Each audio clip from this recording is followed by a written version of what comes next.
diante dessas teorias. Mas vamos à lógica apresentada pelos nativos.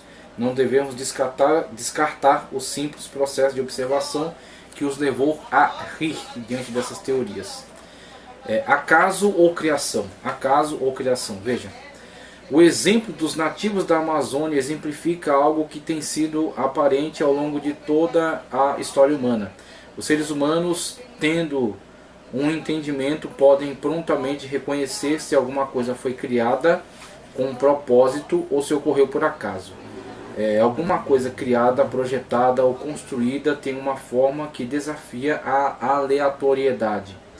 Ela parece ter um propósito. Pense em Stonehenge, o mais importante monumento megalítico da Europa, 2000 a.C. pelo menos, né?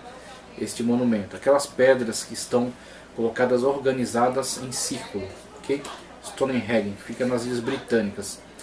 Basicamente trata-se de um simples agrupamento de rochas, só que rochas extraordinariamente pesadas, né? Monolíticas. Mas a cuidadosa forma das rochas, a sua localização e a sua coerência em tamanho e o seu padrão nos levam a admitir que as rochas não se agruparam ali por acidente. Elas receberam a sua forma e foram ali colocadas intencionalmente, embora possamos somente especular quanto ao modo e ao motivo.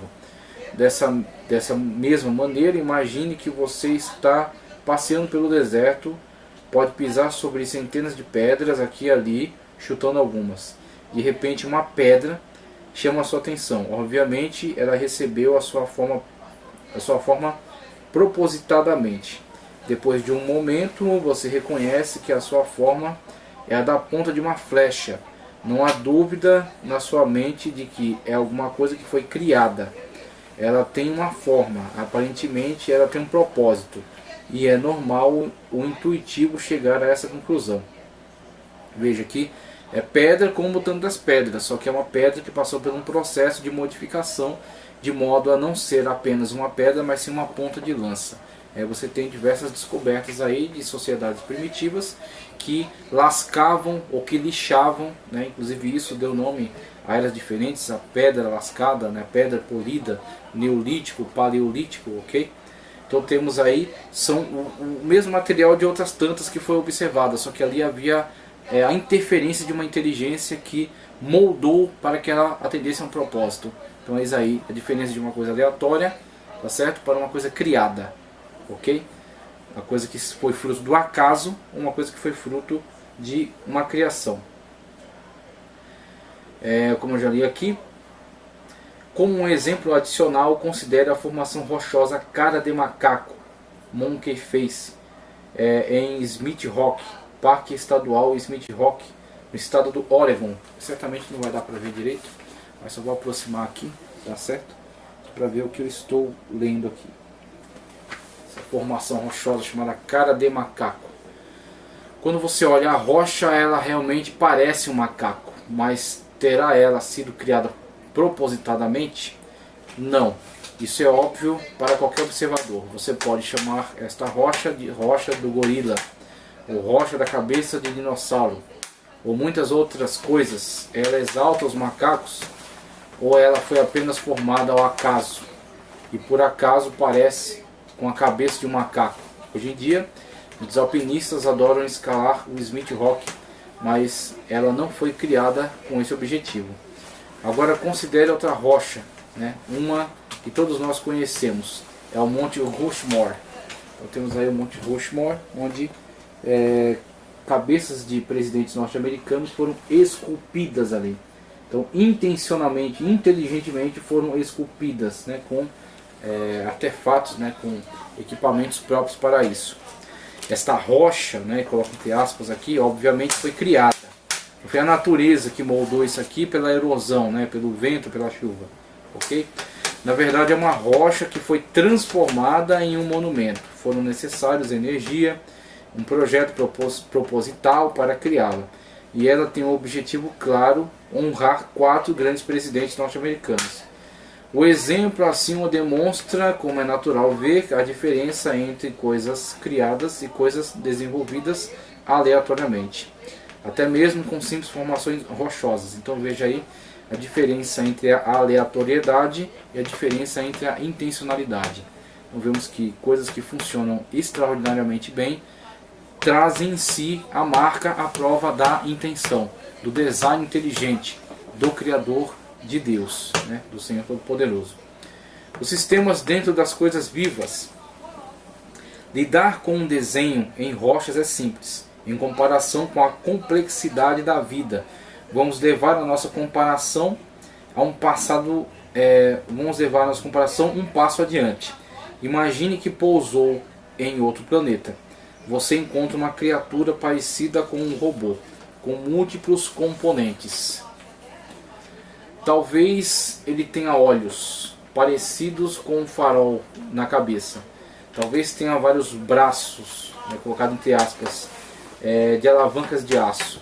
E você percebe que ele rola sobre um complexo conjunto de rodas que podem ser erguidos e abaixados para adaptar-se ao terreno. Intuitivamente você sabe que este robô foi criado. Na verdade, reconhece que os seres humanos são capazes de criar coisas como esta. Ok? Vamos lá. Ainda assim, por exemplo, os mesmos tipos de motores que seriam usados em um robô, como estes, são encontrados aos trilhões no corpo humano. Eles têm os mesmos componentes básicos, mas são 200.000 vezes menores do que a cabeça de um alfinete. São 200.000 vezes menores do que a cabeça de um alfinete. Extraordinário. Veja páginas 83 e 84. Para mais informações a respeito destes motores ATP, cada célula do nosso corpo possui centenas destes motores.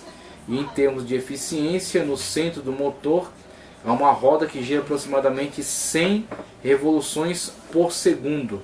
A biologia molecular da atualidade fez com que ficasse muito fácil para nós compreender que fomos criados por algum projetista incrivelmente inteligente. Agora que somos capazes de investigar a extraordinária máquina biológica que nem sequer podemos ver. Então veja o avanço da tecnologia, como ela corrobora mais ainda este conhecimento acerca da marca autoral da inteligência de Deus na criação, até dentro da biologia molecular do ser humano, com esses pequenos motores que são 200.000 vezes menores do que a cabeça de um alfinete.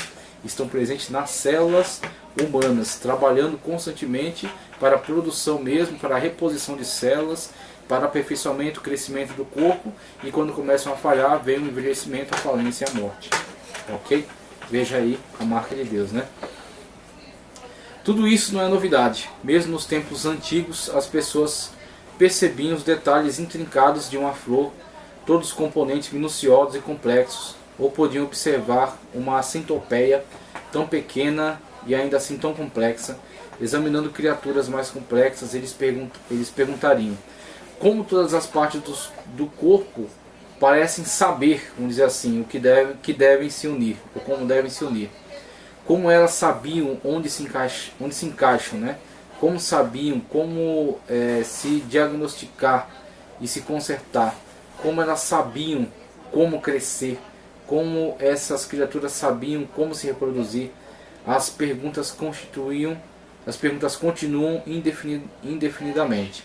Mesmo na macroescala, as plantas, animais complexos, a sua complexidade e o seu projeto têm sido óbvio por milênios. Vamos dar uma olhada em mais um exemplo obtido dos recentes progressos da biologia molecular. A surpreendente harmonia do sistema de fábrica de uma célula humana. Gerald Schrödinger, com certeza eu li errado o nome, me desculpe. Gerald Schrödinger, PhD, pelo MIT, descreve da seguinte maneira: com a exceção das células sexuais e sanguíneas, cada célula de seu corpo está produzindo aproximadamente 2.000 proteínas a cada segundo. 2.000 proteínas a cada segundo. Uma proteína é uma combinação de um número de aminoácidos de 300 a mais de 1.000. Um corpo humano adulto é constituído de aproximadamente 75 trilhões de células. cada segundo, de cada minuto, de cada dia, o seu corpo e o corpo de todo mundo. Está organizando aproximadamente 150 milhares de milhares de milhares de milhares de milhares de milhares de aminoácidos em cadeias de proteínas, cuidadosamente construídas, cada segundo, cada minuto, cada dia. O tecido da qual nós e toda a vida somos feitos está sendo continuamente tecido novamente, a uma velocidade tremenda e assombrosamente rápida. Veja a demonstração aqui da grandiosidade da constituição do corpo humano e da inteligência, né, a inteligência que é manifesta somente pela existência e pela sobrevivência desse ser, na manutenção, na produção dessa célula, na geração de novas células que acontece constantemente dentro de si, sem que sequer ele tenha consciência da grandiosidade desse processo, mas que está constantemente acontecendo. E a inteligência que há dentro de todo esse processo, dentro de todas essas células, as informações que estão dentro dela, e que levou o Dr. Enéas a dizer que não há como, não há meios, né? Uma pessoa inteligente não tem como olhar para isso e ignorar as evidências claras, né, da existência de Deus, dessa inteligência. É impossível a lógica supor que tais sistemas complexos, sistemas que trabalham juntos de uma maneira tão precisa e harmoniosa, surgiram ao acaso. Isso é completamente absurdo, extraordinário. Evidências concretas ou exatas versus evidências menos rigorosas ou naturais.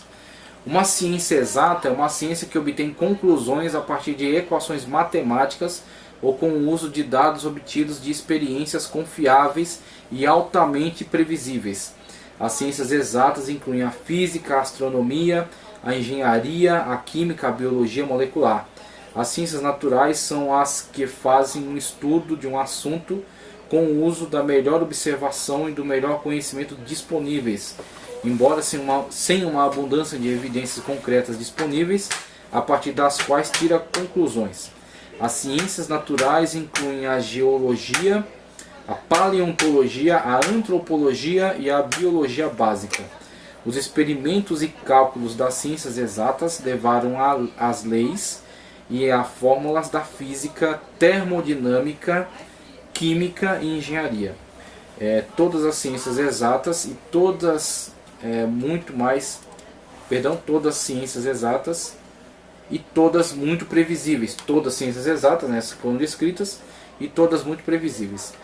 Essas são as ciências que nos permitem construir pontes e edifícios com confiança, sabendo que eles são seguros estruturalmente por causa dessas leis que estão devidamente estabelecidas em um conhecimento exato e testado, ok? Que se reproduzido sempre produzirá os mesmos resultados, invariavelmente.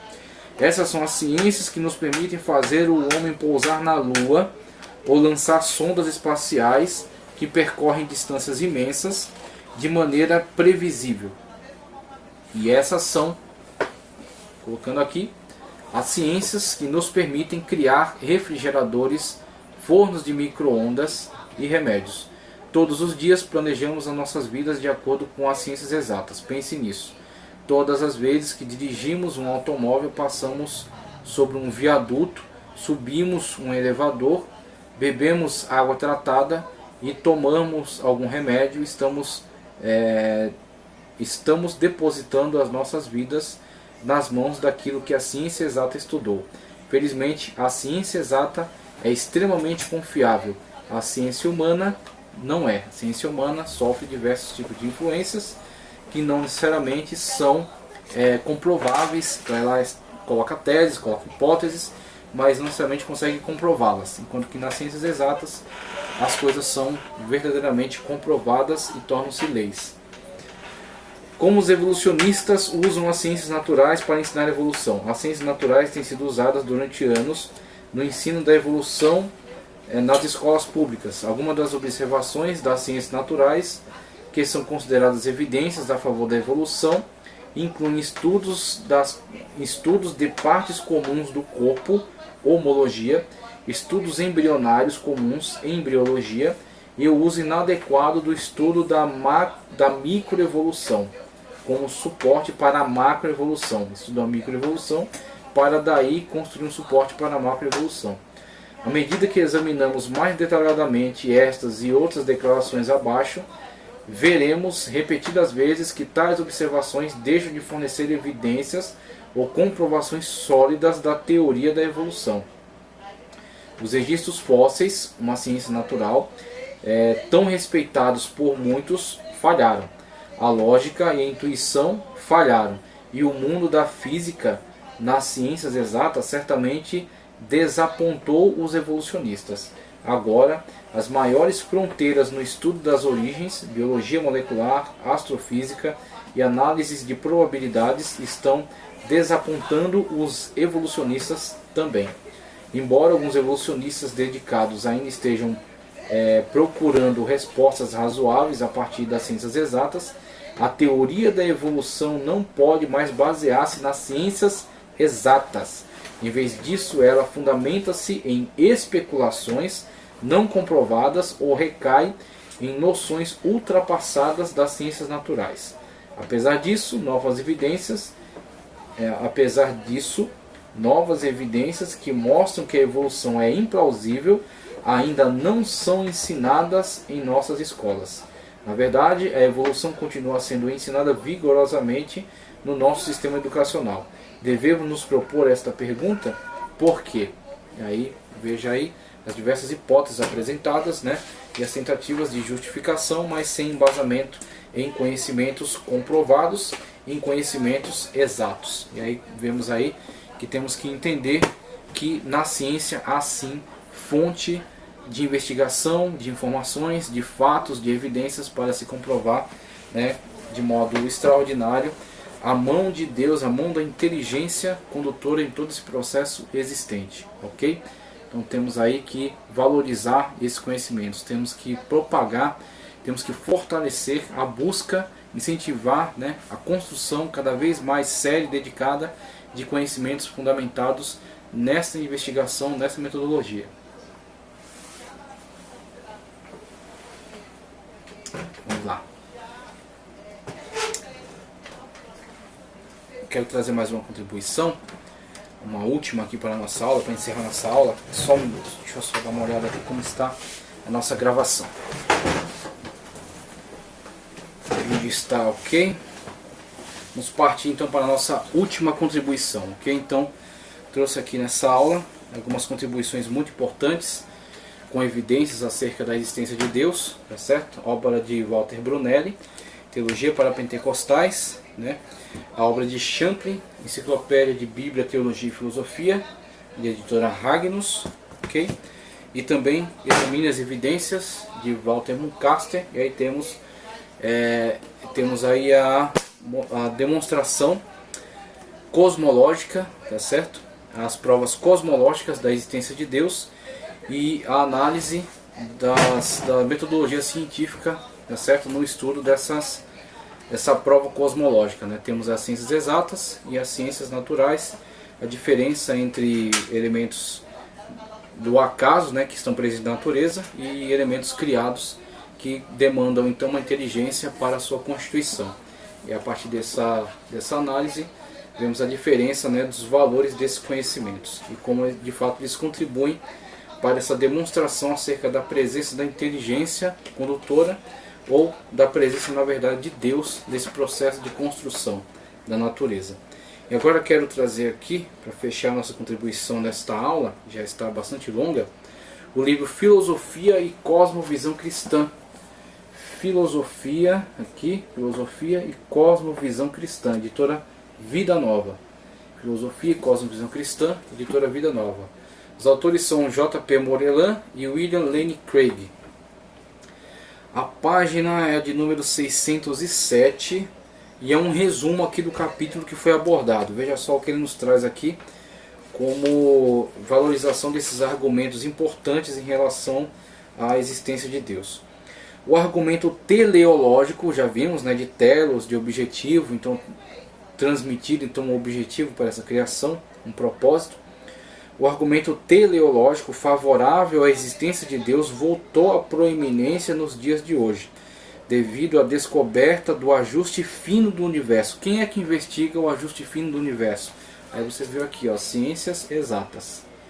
As ciências exatas demonstram isso e, na verdade, tem cada vez mais ajudado a destruir supostos conhecimentos, né, supostos fatos que eram afirmados dentro da teoria evolucionista e que, na verdade, não oferecem comprovação, tá certo? Não conseguem comprovar a sua veracidade. Então temos aí essa importante contribuição. Devido à descoberta do ajuste fino do universo que favorece a vida inteligente, a presença de condições iniciais do universo,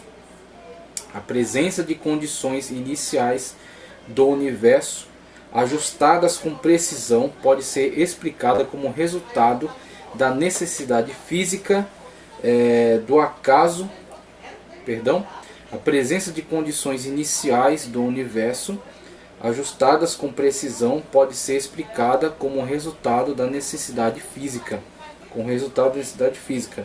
do acaso ou do desígnio. A hipótese de que um universo que permite a existência de vida seja fisicamente necessário não é apenas uma especulação sem base, mas na verdade vai contra as evidências. A hipótese do acaso só pode ser razoavelmente defendida pela postulação de um conjunto de mundos, de um número infinito de universos aleatoriamente variados, nos quais nosso universo aparece sozinho, por acaso, tá ok? Mas tal hipótese é comprovadamente inferior à hipótese do desígnio, porque 1. Ela é menos simples, 2. Não existe maneira conhecida de gerar um conjunto de mundos. 3. Não existe evidência independente para a existência de um conjunto de mundos. E 4. Ela é incompatível com a teoria evolucionista biológica contemporânea. Portanto, o desígnio é a melhor explicação. Desígnio, o telos, a teleologia. O argumento axiológico fornece a justificativa moral para o teísmo. O argumento axiológico, aquela verdade axiológica, certo? Verdade autoevidente. Se Deus existe, então há sólida fundação para sustentar os valores morais objetivos para as obrigações morais e para a responsabilidade moral. Se Deus não existe, então parece que os seres humanos são meros animais e desse modo não possuem valores, obrigações nem responsabilidades morais. Se acreditarmos, como parece razoável, que os valores e as obrigações morais realmente existem, então a conclusão lógica é que Deus existe.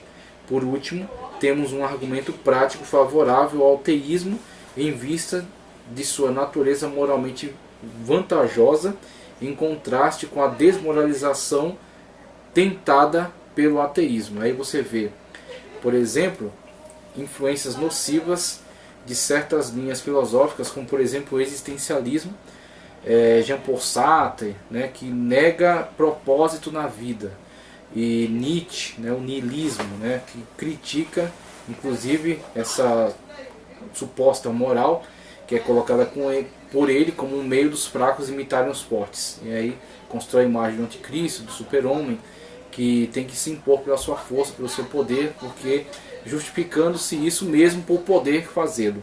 E aí, através dessas nocivas influências que foram se diluindo em outros pensadores e alimentando outras formas de expressão, vemos a destruição da sociedade humana, de modo que podemos chegar até guerras terríveis e hoje numa desmoralização das sociedades. Então vemos que o afastamento do homem em relação ao seu contato com Deus, mesmo que tenha tido um avanço nas ciências, não representou uma melhoria da humanidade, mas sim uma destruição, uma piora, né, na humanidade. Então mesmo que a humanidade tenha avançado tecnologicamente e até no campo dos medicamentos, melhorando sua qualidade biológica de vida, socialmente o homem está se autodestruindo por causa da perda dessa verdade axiológica, da moral estabelecida, fundamentada na pessoa de Deus. Deus é a fonte e a garantia da moral. O juízo de Deus, né, é uma forma de refrear a destruição, a concupiscência, né, o caos na sociedade. a benevolência, a misericórdia, o amor, o prêmio de Deus, uma forma de incentivar o fortalecimento da moral, ok? Então a valorização da ética, que faz com que os homens possam se comportar de uma forma aceitável na sociedade. Uma vez que Deus é removido, também tudo isso fica sendo vago, né? E o homem passa de fato a parecer-se cada vez mais com seres brutos, com seres irracionais. É uma destruição da humanidade. Agora, fechando, o argumento ontológico. O argumento ontológico busca mostrar que, uma vez que compreendemos o conceito de Deus como o maior ser concebível, então fica claro que Deus deve existir. Se um indivíduo é grande ao máximo, a conclusão é que tal ser existe em todos os mundos possíveis, com existência maximal e, desse modo, existe no mundo real. Parece intuitivamente claro que a grandeza máxima é passível de exemplificação, em contraste com quimeras como uma ilha maximalmente grande ou um leão necessariamente existente.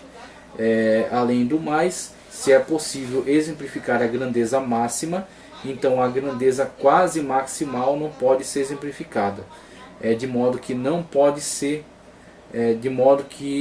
se pode minar o argumento ontológico apelando para a possível existência de um ser quase maximal. A possibilidade de exemplificação de um ser possuidor de grandeza máxima é considerada plausível por meio de vários argumentos a posteriori favoráveis à sua existência. Então a grandeza da existência de Deus facilmente é demonstrável pela presença de toda a grandeza do universo que está à nossa volta. Por isso, aquele argumento no qual olhar para o universo e ver nós, né, neste planeta, rodeados por toda a grandeza desse universo, não é chegar, não proporciona, não incentiva a chegarmos à conclusão de que Deus é falho, e sim de que Deus é grande, é maximamente grande, é tão grande que até a sua pequena criação torna-se insondável para nós, que somos extremamente limitados. Não conseguimos perscrutar nem a sua criação, quanto mais Deus mesmo em si. Por isso que a palavra de Deus, como já dito aqui, a revelação objetiva de Deus, ela é que afirma para nós que Deus só pode ser sondado pelo seu Santo Espírito, que sonda até as profundezas de Deus. Agradeço muito a você pela paciência, por ter estado conosco ao longo desta aula. Continue orando por nós, continue propagando, divulgando o canal, e tomara que nós possamos trazer cada vez mais conteúdos para fortalecer o seu conhecimento, fortalecer a sua vida. Tá ok? Estamos aqui adquirindo livros e tentando concatenar aqui esse conhecimento e difundi-lo para que isso possa contribuir cada vez mais para o nosso crescimento, nosso fortalecimento. Para a próxima aula, quero trazer aqui argumentos antiteístas, uma lista aqui de argumentos antiteístas, né? Ateísmo, politeísmo, panteísmo, panteísmo oriental, ocidental, panteísmo cristão, materialismo, positivismo, agnosticismo, teísmo, panenteísmo, enoteísmo e sabelianismo. Tá? Conteúdos que são extraídos aqui de Walter Brunelli, também da apostila do material CETAD, e quero trazer material do FTB, tá certo? FTB, de César Cavalcante, material excelente aí, né? Recomendo que você faça os cursos aí de César Cavalcante, acompanhe os programas dele, matricule-se aí na instituição, que é uma instituição muito séria, conteúdo muito bom. Quero trazer um conteúdo extraído do material, né, da FTB, acerca da Trindade na Bíblia, e também trazer, né, conteúdos aqui da FAESP. Então vamos trazer esses conteúdos aqui e agregá-los e concatená-los para que você possa ter um crescimento cada vez melhor. Que a paz do nosso Senhor Jesus Cristo esteja com você. Inscreva-se no canal, curte o vídeo e compartilhe para que nós possamos crescer e avançar cada vez mais, tá certo? Tudo para a honra e a glória do nome do nosso Senhor. Muito obrigado.